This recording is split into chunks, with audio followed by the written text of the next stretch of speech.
I feel like there's way more on Kindle Unlimited than I ever realized.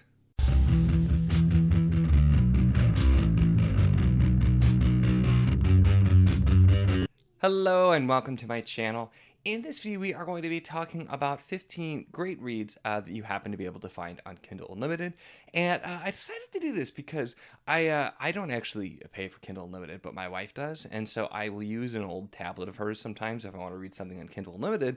So I've started checking more. Like if I have a book physically and I'm going to be reading it because I like to multi-format. So I'm like, hey, if it's on there, I'll try it. And I found more and more that I didn't realize and as I looked. So I thought I would make this video and we'll talk about 15 great reads that you happen to be able to find on Kindle Unlimited. So first up, we have Sorcerer's Legacy by Janie Wirtz. And this is one I just recently saw in there and I had no idea. I read this physically when I read it, but this is actually Janie Wirtz's debut. It's pretty different from her big series, Wars of Light and Shadow, that a lot of people are now checking out, but it is a really great read. It is... does a lot of unexpected things and actually goes darker, I think, than a lot of people would expect as well, but a really solid read. And then we have, so I actually, as you might have seen from the thumbnail, I have physical copies of all but 2 of these. So I didn't actually read most of these on Kindle Unlimited, but just the fact that they are there. So the two, we'll do the 2 actual ones I don't own physically, which is Performances of a Death Metal Bard by Rob Lee, which I read here pretty recently. This was one that was brought to my attention as existing, and immediately I'm like, I need to read this. So I saw it was on Kindle Unlimited. I'm like, that's perfect. And this is just... it's just chock full of all kinds of metal references, and whether it's death metal or other stuff too. And I just, the part of me that just loves books that involve metal because I love metal.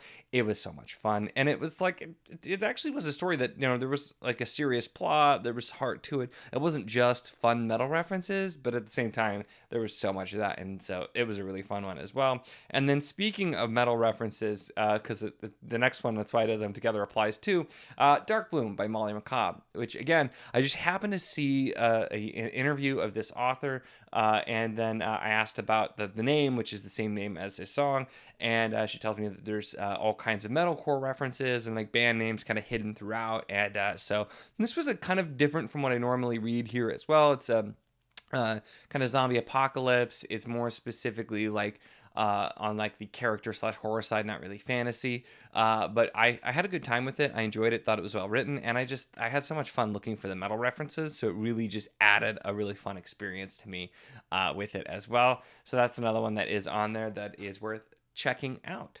So everything we have left, I actually do have a physical copy of, but like I said, many of these I did multi-format because I like to do that where I'll read my a Kindle or a tablet, whatever, at night, and then physical during the day. But all some more great options. So that includes The Hunt on the Island of Esmar by Justin A.W. Blair. This is one that I read pretty recently and was probably, if not one of my biggest surprises of 2024.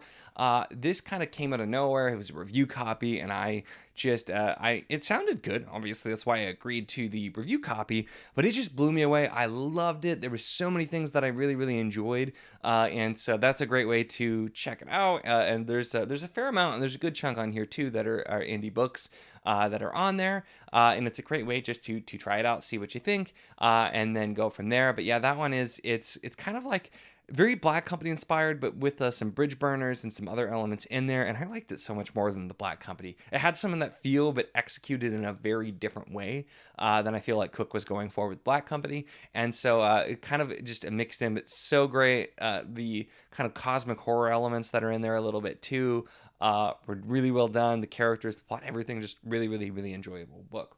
And then something that could not be more different from that, but a really fun one we have, Wistful Ascending by J.C.M. Byrne. And this is a like superhero sci-fi type of thing. And I really enjoyed this first book. It's fun. The character of Rohan is great. There's space bears. And it's just a kind of a fresh, interesting different sort of sci-fi take. There's a lot here of really cool things we're exploring with the world, with the characters, and it just was very easy to read, engaging, and entertaining, and one I had a lot of fun with. And if you're looking for kind of a fun sci-fi, it's definitely one that does get recommended by me. And then switching gears again completely, I didn't put them in this order on purpose, but I'm finding it funny how much they clash so far. Going to Gaslamp Grimdark, we have We Men of Ash and Shadow by H.L. Tinsley. This is the first book in the Vanguard Chronicles, and I really loved this book. Again, I read this physically. I read the sequel physically. Didn't realize that they were actually on Kindle Unlimited, which I think most of these, if the first book is on, other books are in the series as well. But this is just it's very much what I think of with Grimdark, but just kind of it's bleak. It takes place in the city. I've kind of said, which is probably a weird way to describe it, but it's like Grimdark Ankh-Morpork, because it's just a city that's totally corrupt, but instead of it being played for humor, it's very much like, no, this is dark, but we're following this character, John Vanguard, who has kind of a type of magical ability to just blend in, and has used that to kill, and it's deeply character focused. I don't normally go as much for the character focused books, but between the characters and the world and just the story and the overall feel, if you're looking for Grimdark, it is a great one to check out. I highly recommend.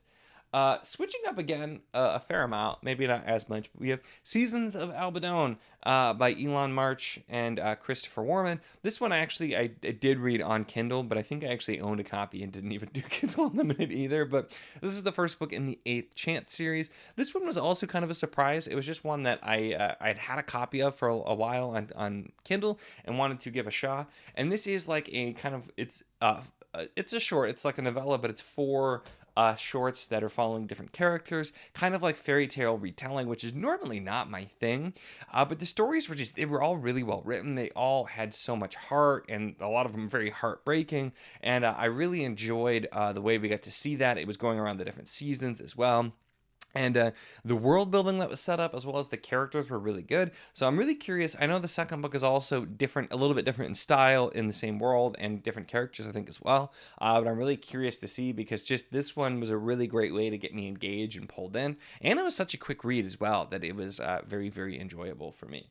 And then shifting gears again, we have The Daily Traveler by Mike Molman. This is a sci-fi, which I feel like is pretty obvious, and is available on Kindle Unlimited. Now, I've loved Mike Molman's fantasy stuff. My review on this, I was a little bit more mixed on it. It was fun and kind of crazy, and it was like, got way darker than I thought it would, while also being fun. But it's just Mike Molman stuff, his writing I've just always really enjoyed, so it's definitely one that I will mention out there as well. And if you want to try out his sci-fi, if you read his fantasy and are curious to see what it was, like I was very curious to see what it was going to be like myself, it's a great way to try it there and do the Kindle Unlimited. So moving on to another one I didn't actually realize was on there, because I read physically and then I did a little bit of the audio for this one as well. The Bloodstones by Tori Tucken, the first book in Legends of the Bruhai.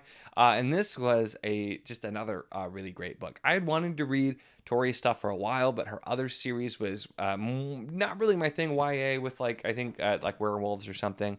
I'm drawing a blank now. It's called Phased. I remember the name, but I'd interacted with her, and she's like, "Yeah, I don't know if that one's for you." And so I was really excited when she was doing adult epic fantasy, which is definitely much more my thing, obviously.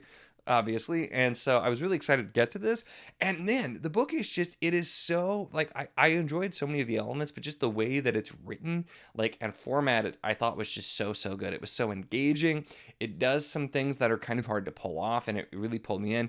And the way that there's some trope subversion, and there's some things that you're not expecting with certain character moments as well. I'm not saying it in any way to be spoilery, but it's just, there's some things that you're kind of expecting, and they go a very different way, and I think a very effective way.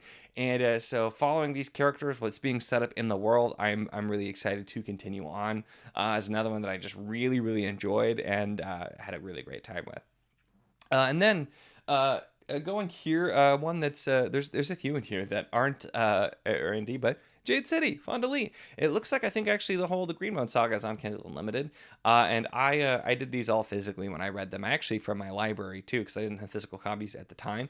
But this is, I feel like, pretty well known as well. But I'm the oddball where I really loved the last book, but I wasn't crazy about the first two because it is kind of more character focused. It does have really interesting magic, but for me, the thing that ended up setting it apart is it really does look at over time this world and how it's changed by the magic, by the political relations, and all of these different things. And so it was kind of like the big impact I loved exploring in a fantasy setting. A lot of people, though, will talk about the characters. It is, like Asian gangster style kind of thing. It has some feel from Asian gangster movies and that type of thing as well. And there's some specific references there. So that kind of thing. But also just there's a lot. And Fonda Lee does a ton to really look at this world and make it fully realized. And those are the things I especially enjoyed with that. But another one that you can find on there. And then we have a really great one if you want to try and start. Michael R. Fletcher, Blackstone Heart, which I really enjoyed this. This is the first book in Obsidian Path. I really enjoyed this and the whole trilogy, and there's going to be more potentially soon, so I'm really excited for that. I think some of his other stuff is also probably on Kindle Unlimited, but I brought this one up just because this is the first one I read, and I think it's a good intro to his style. It's very much Fletcher, but it's not as like crazy and zany as some of his other stuff as well. But Fletcher is just an author that I've had fun interacting with. In his books, I never know what I'm gonna get. My blurb for Beyond Redemption was "What the hell did I just read?" which he loved as well too. So it was just his stuff. I never know what I'm gonna get, but it's a fun time. Very much on the grimdark side, but really interesting worlds, magic, characters, just ton of great stuff there. So an author that I've enjoyed exploring as well, and you can read that series on there. And then next up we have The Traitors We Are by Michael Roberti. This is Crown of Tide Book 1.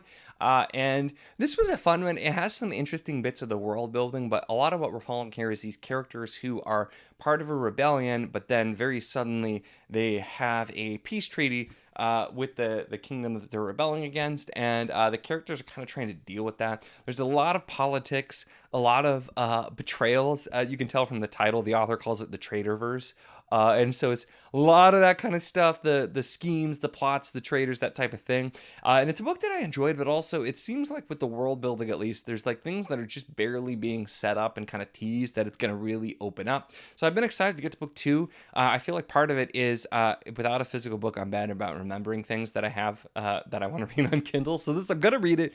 It's a Great for Us All, which is on there as well, but I really need to continue. But those books are also on there, and so a great one to try it as well. It's with the politics, the scheming, kind of like a Song of Ice and Fiery, but a bit more accessible to read, and does a lot of really great things, has a lot of good twists and that type of thing as well.